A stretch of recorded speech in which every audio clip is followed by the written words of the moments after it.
Well, hello once again. This is me, Leonard Wells, broadcasting as usual and as ever from HASLINGDEN, 30 miles or approximately 50 kilometres due north of Manchester in the UK on Monday the 26th of September 2011. I'd like to give my view on the rumpus and the constant confusion about student fees. I mean, we don't seem to know one day to the next what we want to do about it. I mean, we have different rules in Scotland than in the rest of this country. Some universities are going to charge up to 9,000 a year and some less. And they're going to have these student loans, and some students will come away owing up to £50,000 to the government. Well, when I left school, way back in 1960 approximately, higher education, the university, was free. Not only that, but everybody who, when they left school, could get a job of one sort or another. Not difficult. And housing wasn't a problem, because if you couldn't afford to buy a house, then you got a council house, and there were plenty of them. But it seems to me under the Conservatives, they don't seem to like that.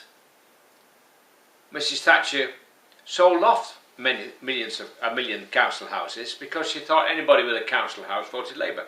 Anyway, I'm digressing. Now, my approach to student fees, well, personally I feel that anything that is completely free is usually not totally appreciated. If you have to pay for something, then you tend to appreciate it and care for it.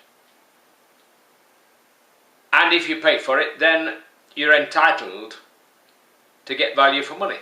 Well, instead of students having to borrow and then pay back, how about this for a system? That anybody who gets a degree, doesn't matter what kind of a degree, as long as they've got a degree, if they've dropped out before they took the degree exams, then they will pay nothing. But anybody who's got a degree would pay 1% higher income tax than the rest of us. 1%. Doesn't sound much, and it would only start at a certain level, so the poor people would get it free, although if they use their degree wisely and get a good job, then they would help to contribute funds to help other students. And this way the burden would not be too great, because an extra 1% in tax would hardly be missed, but it would be there for life. So instead of paying currently 20%, I think it is, it would be 21%. You would hardly notice it, but you would be paying back to the state for something that you received for nothing. And then you would be, you would be paying for what you've had, admittedly after you've had it, but only if you get a degree. And this would mean nobody would owe a great deal of debt when they have a great deal of debt when they left university. It would just be a simple, straightforward tick box on the income tax return form. Did you get a student degree after, say, 2011 or 2012?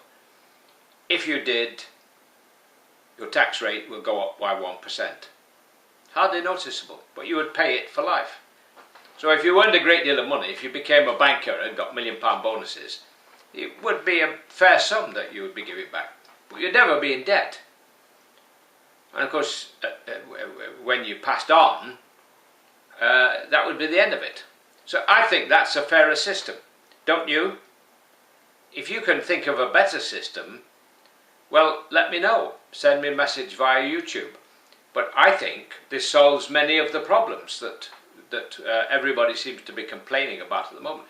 We wouldn't need this incredible, complicated student loans company and all the razzmatazz of getting loans, whatever. Everything would be paid for by the government.